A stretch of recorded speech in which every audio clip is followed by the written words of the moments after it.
guys, I'm Lakshmi. Welcome back to Language Quest. இன்னைக்கு நம்ம spoken English சேலஞ்சோட டே 7 வீடியோல தான் இருக்கிறோம். இன்னைக்கு கிளாஸ்ல நம்ம என்ன லேர்ன் பண்ண போறோம் அப்படினா கிராமர் கிளாஸ் கிடையாது. ஸ்போக்கன் இங்கிலீஷ் பொறுத்த வரைக்கும் கிராமர் மட்டுமே கத்துக்கிட்டா நம்ம இங்கிலீஷ்ல ஃப்ளூவெண்டா பேசிட முடியும் அப்படிங்கிறது கிடையாது. கிராமரோட சேர்த்து சில பல ட்ரிக்ஸ் அதுக்கப்புறம் நிறைய சென்டென்சஸ் இதெல்லாம் கற்றுக்கிட்டா தான் நாம் இங்கிலீஷில் ஃப்ளூவெண்ட்டாவோ இல்லை பேசவோ தொடங்க முடியும். அந்த வகையில் இன்றைக்கான கிளாஸில் நம்ம ரெண்டு ஒரே மாதிரி யூஸ் பண்ணக்கூடிய சென்டென்சஸோட யூசேஜ் என்ன அப்படிங்கிறதையும் அதை எப்படி யூஸ் பண்ண அதோட ட்ரிக்ஸ் என்ன அப்படிங்கிறதையும் தான் ரொம்ப டீட்டெயிலாக டிஸ்கஸ் பண்ணி கற்றுக்க போகிறோம். இன்றைக்கான லெசன் ரொம்பவே யூஸ்ஃபுல்லாக இருக்க போது. ஸோ லாஸ்ட் வரைக்கும் ஸ்கிப் பண்ணாமல் பாருங்கள். ஆல்ரெடி நம்ம கோர்ஸ் 1ல 10 டேஸ் ஸ்போக்கன் இங்கிலீஷ் சேலஞ்ச் வந்து பார்த்துருந்தோம். இன்கேஸ் நீங்கள் பார்க்கலன்னா மேலே தெரியிற லிங்க் டச் பண்ணி அந்த வீடியோஸ் எல்லாமே பார்த்துட்டு கோர்ஸ் 2ஓட ஸ்போக்கன் இங்கிலீஷ் சேலஞ்ச் வீடியோஸ் எல்லாமே பார்த்தீங்கன்னா உங்களுக்கு ரொம்பவே ஈஸியாக புரிஞ்சிடும், ரொம்ப யூஸ்ஃபுல்லாகவும் இருக்கும்.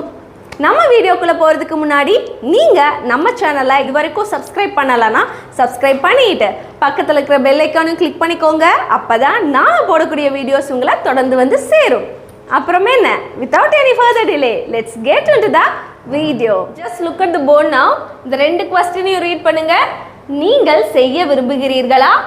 again இங்கேயும் நீங்கள் செய்ய விரும்புகிறீர்களா அப்படின்னு எழுதியிருக்கிறோம். இது என்ன ரெண்டு டைமுமே ஒரே சென்டென்ஸ் எழுதியிருக்கிறோம் அப்படின்னு தானே பார்க்குறீங்க. ஆமாம், இந்த ரெண்டு சென்டென்ஸையும் ஒரே மாதிரி இருந்தாலும் இங்கிலீஷில் வேறு மாதிரி நம்ம கேட்கலாம். அதில் ஃபர்ஸ்ட் பாருங்களேன், நீங்கள் செய்ய விரும்புகிறீர்களா அப்படின்னு கேட்கும்போது do you want to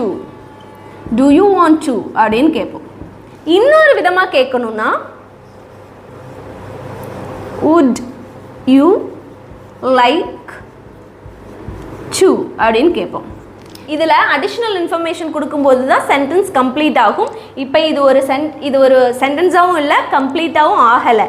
but இதோட மீனிங் இதுதான் அப்படின்னு தெரிஞ்சுக்கோங்க. do you want to அப்படின்னாலும் நீங்கள் செய்ய விரும்புகிறீர்களா அப்படின்னு தான் அர்த்தம். would you like to அப்படின்னாலும் நீங்கள் செய்ய விரும்புகிறீர்களா அப்படின்னு தான் அர்த்தம். ஆனால் இது ரெண்டுத்துக்கும் டிஃப்ரெண்ட் யூசேஜ் இருக்குது. இது என்ன மாதிரியான சிச்சுவேஷனில் யூஸ் பண்ணணும், இந்த சென்டென்ஸ் இந்த ஃப்ரேஸை எந்த மாதிரியான சிச்சுவேஷனில் யூஸ் பண்ணணும், அதுவும் நீங்கள் தெரிஞ்சுக்கிட்டு யூஸ் பண்ணணும் அப்படிங்கிறதுக்காக தான் இந்த ஒரே மாதிரி இருக்கக்கூடிய சென்டென்ஸ் வந்து நம்ம பார்க்குறோம். சரிங்களா?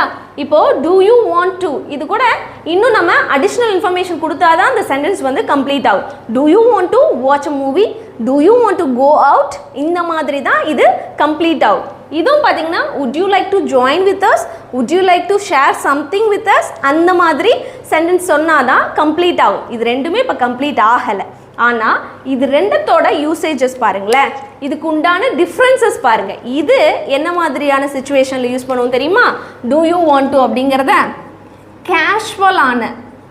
கேஷுவலான இல்லைன்னா டிரெக்டாக ஒருத்தவங்களை பார்த்து கொஸ்டின் கேட்கும்போது கேஷுவலான சிச்சுவேஷனில் நீங்கள் ஒருத்தவங்க கிட்டே இந்த கொஸ்டினை கேஷுவலாக உங்கள் ஃப்ரெண்ட்ஸ் கிட்டேயோ ரிலேட்டிவ்ஸ் கிட்டேயோ இல்லை உங்களுக்கு ரொம்ப க்ளோஸாக இருக்கிறவங்க கிட்டேயோ நீங்கள் கேஷுவலாக பேசும்போது do you want to அப்படிங்கிற ஃப்ரேஸ் நம்ம யூஸ் பண்ணி கேள்வி கேட்கலாம். அதே மாதிரி டிரெக்டாக உங்களுக்கு என்ன வேணும், நீங்கள் ஆடணுமா, நீங்கள் பாடணுமா, நீங்கள் இதை சாப்பிட்றீங்களா, do you want to eat something, நீங்கள் இதை சாப்பிட்றீங்களா, சாப்பிடணுமா உங்களுக்கு, அப்படியெல்லாம் டிரெக்டாக அவங்கள பார்த்து கேட்கும்போது do you want to அப்படிங்கிற ஃப்ரேஸ் யூஸ் பண்ணி கேள்வி கேட்கலாம். ஆனால் இந்த would you like to அப்படிங்கிறத கேஷுவலான டோனில் நம்ம கேட்க முடியாது. இந்த would you like to அப்படிங்கிறத எங்கே யூஸ் பண்ணணும்னா ரெஸ்பெக்ட்ஃபுல்லான சிச்சுவேஷனில் தான் நம்ம இந்த would you like to அப்படிங்கிறத யூஸ் பண்ணுவோம். அதே மாதிரி அஃபீஷியலாக யூஸ் பண்ணிருக்கோம்.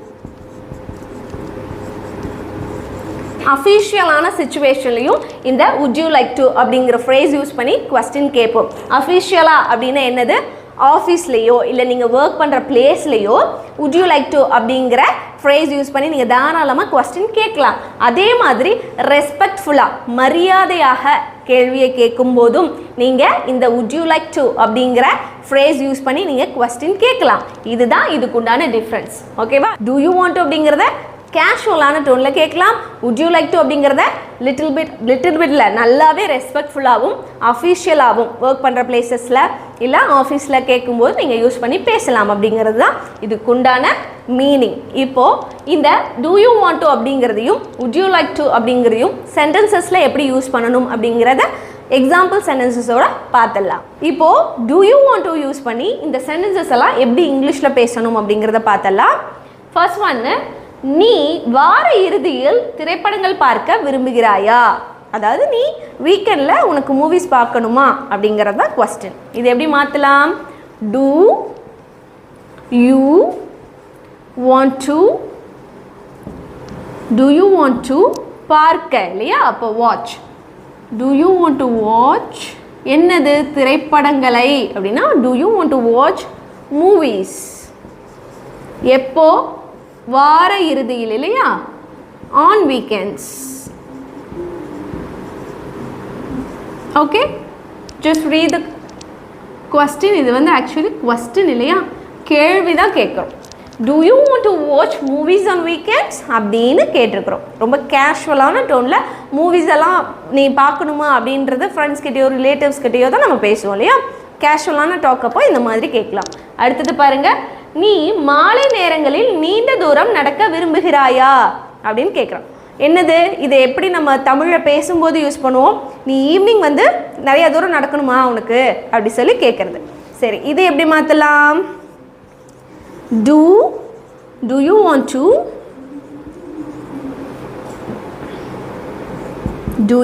to என்னது? நடக்கிறதுக்கு இல்லையா, நீண்ட தூரம் நடக்க விரும்புகிறாயா அப்படின்னா do you want to go for நீண்ட தூரம் அப்படிங்கும்போது லாங் வாக். எப்போ? மாலை நேரங்களில், இந்த evening.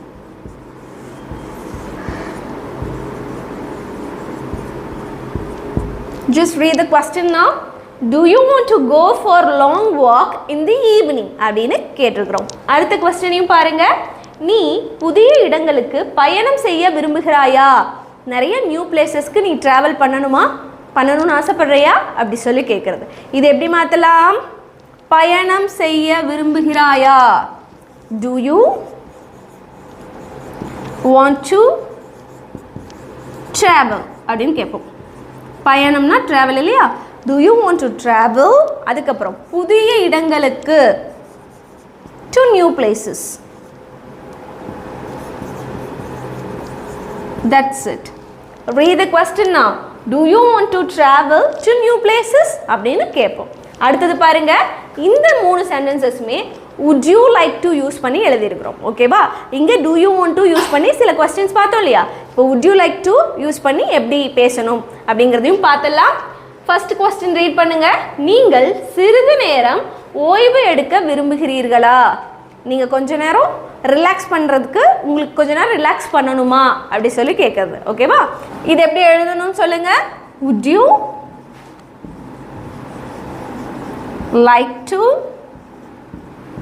you like to take சிறிது நேரம் அப்படி சொல்லியிருக்கிறோம். சிறிது நேரம் ஓய்வெடுக்க அப்படிங்கும்போது take a moment to relax. ஓகேவா? Just read the sentence now. Would you like to take a moment to relax? அதாவது சிறிது நேரம் அப்படிங்கிறது இந்த இடத்துல வந்து take a moment அப்படின்னாலும் கொஞ்ச நேரம் அப்படிங்கிற மாதிரி அர்த்தம் தரும். அடுத்த சென்டென்ஸ் பாருங்க. நீங்கள் மீட்டிங்கில் கலந்து கொள்ள விரும்புகிறீர்களா? எஸ், இந்த மீட்டிங் இதெல்லாம் வந்து ஆஃபீஸில் யூஸ் பண்ணக்கூடிய சென்டென்சஸ், ஃப்ரேசஸ் இல்லையா.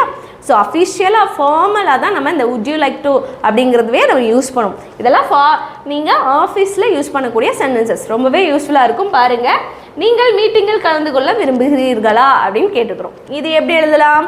would you like to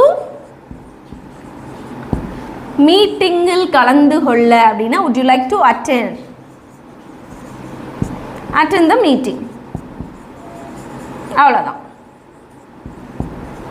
would you like to attend the meeting அப்படின்னு கேட்கணும். அடுத்த கொஸ்டினையும் பாருங்க.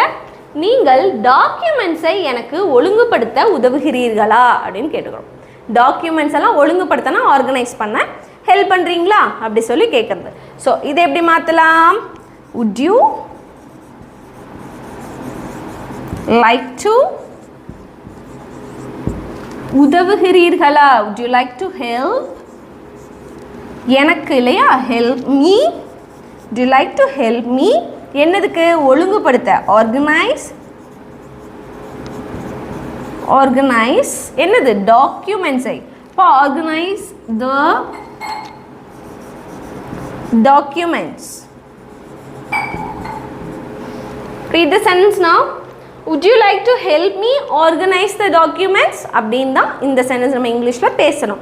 இதில் உங்களுக்கு புரிஞ்சிருக்கும்னு நினைக்கிறேன். இது கேஷுவலாக ரொம்ப ரிலாக்ஸான டோனில் நம்ம டிரெக்டாக நம்ம ரிலேட்டிவ்ஸ் கூடயோ ஃப்ரெண்ட்ஸ் கூடயோ உங்களுக்கு க்ளோஸானவங்க கிட்டேயோ தாராளமாக பேசிக்கலாம். அந்த would you like to அப்படிங்கிறத ஃபார்மலான சுச்சுவேஷனில் கொஞ்சம் ரெஸ்பெக்ட்ஃபுல்லாக பேசணும் அப்படிங்கிற மாதிரியான சுச்சுவேஷனில் யூஸ் பண்ணணும் அப்படிங்கிறத ஞாபகம் வச்சுக்கணும். just look at this sentence. நீ தூங்கும் முன் புத்தகங்கள் படிக்க விரும்புகிறாயா? நீ தூங்குறதுக்கு முன்னாடி புக்ஸ் உனக்கு ரீட் பண்ணணுமா அப்படின்னு கேட்டுக்கிறோம். இது எப்படி எழுதலாம்? do you want to எதுக்கு? புத்தகங்கள் படிக்க அப்படின்னா do you want to read the books. do you want to read the books? நீ தூங்கும் முன்பு before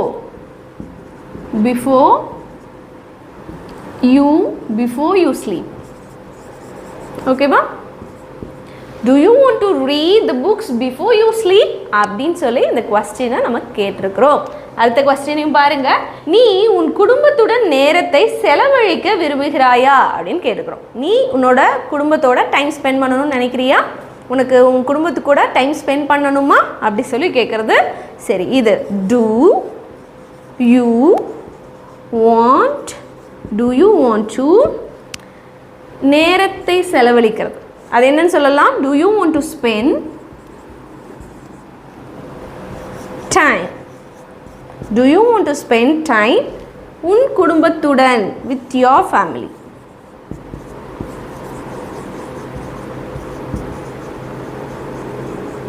ஓகேவா? just read the sentence now. do you want to spend time with your family அப்படி சொல்லி கேட்குறது. இந்த ரெண்டு சென்டென்ஸையும் பாருங்க. நீ தினமும் புதிதாக ஏதாவது கற்றுக்கொள்ள விரும்புகிறாயா? நீ கோடை காலத்தில் கடற்கரை செல்ல விரும்புகிறாயா? இந்த ரெண்டு क्वेश्चனையும் எப்படி இங்கிலீஷில் கேட்கணும் அப்படிங்கிறத நீங்கள் காமெண்ட்டில் கண்டிப்பாக ஹோம்ஒர்க்காக பண்ணுறீங்க. நான் கண்டிப்பாக செக் பண்ணுவேன். இது ரெண்டுத்தையும் பண்ணிடுங்க. அடுத்த क्वेश्चन பாருங்கள். நீங்கள் உங்கள் கருத்தை கூற விரும்புகிறீர்களா? இப்போ would you like to use பண்ணி சேஞ்ச் பண்ண போகிறோம். நீங்கள் உங்கள் கருத்தை கூற விரும்புகிறீர்களா? would you like to share your opinion? கருத்து அப்படிங்கும்போது opinion அப்படின்னு சொல்லுவோம். would you like to share your opinion அப்படின்னு தான் இந்த क्वेश्चन கேட்கணும். இதெல்லாம் வந்து ஆஃபீஸ்லேயோ இல்லை ஒர்க்லேயோ நம்ம கண்டிப்பாக யூஸ் பண்ணக்கூடிய சென்டென்சஸ் தான். ஓகேவா? அடுத்த சென்டென்ஸையும் பாருங்கள். நீங்கள் வரவிருக்கும் ஈவெண்ட்ஸை பற்றி, ஈவெண்ட்ஸ் அப்படின்னா நிகழ்வு, நிகழ்ச்சி எது வேணாலும் இருக்கலாம். நீங்கள் வரவிருக்கும் ஈவெண்ட்ஸை பற்றி மேலும் அறிய விரும்புகிறீர்களா? வரப்போகிற ஈவெண்ட்ஸ் பற்றி இன்னும் தெரிஞ்சுக்கணும்னு நினைக்கிறீங்களா? தெரிஞ்சுக்கணுமா அப்படின்னும் கேட்கலாம். சரி, இது would you like to அறிய விரும்புகிறீர்களா அப்படின்னா would you like to learn. மேலும் would you like to learn more. எதை பற்றி? ஈவெண்ட்ஸை பற்றி. இப்போ more about the வரவிருக்கும் ஈவெண்ட்ஸ் அப்படின்னா upcoming events. just read the sentence now. would you like to learn more about the upcoming events அப்படின்னு சொல்லி தான் இந்த क्वेश्चனை நம்ம கேட்கணும். அடுத்த ரெண்டு क्वेश्चனையும் பாருங்க. நீங்கள் மேனேஜருடன் பேச விரும்புகிறீர்களா? நீங்கள் சிறிது நேரம் விளையாட விரும்புகிறீர்களா அப்படின்னு சொல்லி கேட்டிருக்கிறோமா? இதை ரெண்டத்தையும் would you like to use பண்ணி எப்படி இங்கிலீஷில் கேட்கணும் அப்படிங்கிறத நீங்கள் காமெண்ட்டில் மறக்காமல் சொல்லுங்கள். ஹோம்ஒர்க்காக எடுத்துகிட்டு இன்ட்ரெஸ்டிங்காக பண்ணுங்கள். சரியா? அப்போ தான் உங்களோட இங்கிலீஷும் டெவலப் ஆகும். நம்ம ஏற்கனவே பண்ணிட்டு இருக்கிற சென்டென்சஸ் நீங்கள் பண்ணுறதை விட நான் கொடுக்குற ஹோம்ஒர்க் பண்ணினீங்கன்னா தான் நீங்கள் புதுசாக ஒரு விஷயம் லேர்ன் பண்ணிக்கிட்டு அதை நீங்கள் வந்து யூஸ் பண்ணுற மாதிரி இருக்கும். இல்லைனா ஏற்கனவே என்னென்ன சென்டென்சஸ் வந்து நீங்கள் ஆன்சர்ஸ் வந்து செக் பண்ணிடலாம். இது வந்து நான் உங்களுக்கு ஆன்சர்ஸ் கொடுக்குற வரைக்கும் நீங்கள் செக் பண்ண முடியாது. அதனால் இதை பண்ணுறது தான் உங்களுக்கு ரியலாகவே யூஸ்ஃபுல்லாக இருக்க போகுது. ஓகேவா? இதோட இன்றைக்கான கிளாஸை நம்ம சூப்பராக முடிச்சாச்சு. டே 7 வீடியோவில் நம்ம என்ன பார்த்தோம்? 2 விதமான சென்டென்சஸ், 2 விதமான ஒரே மாதிரி கேட்கக்கூடிய கேள்வி தான் தமிழ் பொறுத்த வரைக்கும். பட் அதோட இங்கிலீஷ் யூசேஜ் பார்த்திங்கன்னா 2 விதமாக இருந்தது. அதை எப்படி நம்ம யூஸ் பண்ணணும், அதோட ட்ரிக்ஸ் என்ன, எந்தெந்த பிளேசஸ்லலாம் யூஸ் பண்ணணும் அப்படிங்கிறத ரொம்ப தெளிவாகவே பார்த்துருந்தோம் இல்லையா? கண்டிப்பாக இந்த லெசன் யூஸ்ஃபுல்லாக இருந்திருக்கும்னு நான் நினைக்கிறேன். உங்களுக்கும் இந்த லெசன் யூஸ்ஃபுல்லாக இருந்தது அப்படின்னா நீங்கள் பண்ண வேண்டிய ஒரே விஷயம், நம்ம சேனலை சப்ஸ்கிரைப் பண்ணிவிட்டு பக்கத்தில் இருக்கிற பெல் ஐக்கானையும் கிளிக் பண்ணிக்கோங்க. அப்போ தான் நம்ம போடக்கூடிய வீடியோஸ் உங்களை தொடர்ந்து வந்து சேரும். நான் உங்களை டே 8 வீடியோவில் பார்க்குறேன். Until then, take care. Bye-bye.